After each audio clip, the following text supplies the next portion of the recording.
Anyway, joining us now with more.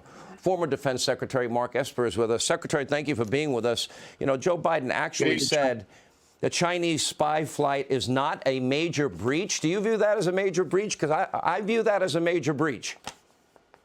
It's absolutely a major breach. It's the first intrusion of American airspace in my lifetime that I can recall, where a foreign adversary flew a surveillance platform not only over the United States, but over the most sensitive sites of the U.S. military in the States.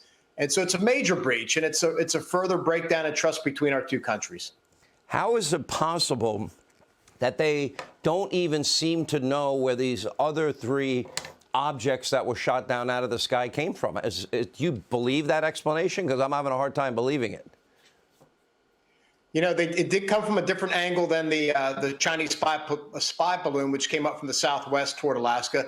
These three appear, at least two of them, appear to have come from the north of Alaska, which could mean it came from Russia, maybe from a friendly country, a research institute, who knows? But they got to do the hard work now and recover them in some treacherous terrain in the bottom of Lake Huron. And I think once we see the wreckage, have a chance to pick over the debris, we'll have a good sense of what these are, what they were doing, and so on.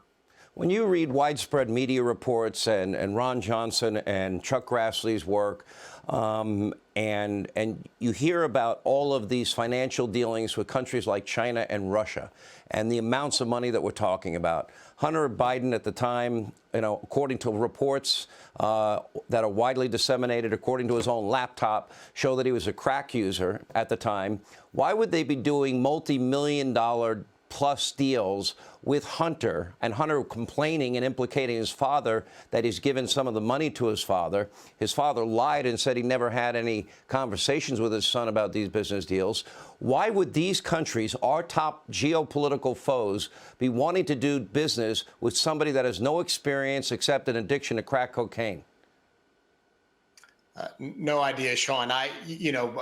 Those are good questions. I know there'll probably be hearings on the Hill with regard to that in the House. But, you know, my concern has been that the administration seems to be behind the ball on each of these major national security issues, whether it's providing arms and ammunition to the Ukrainians to beat back the Russians, or deciding to shoot down the Chinese spy balloon after it crossed the United States as compared to before it crossed the United States. Mr. Secretary, based on what we know that is in the public sphere, and even Hunter implicating his own father, according to reports in the New York Post and elsewhere in the Senate report, that he knew darn well about these business dealings, is it possible that the President of the United States is compromised with these hostile regimes?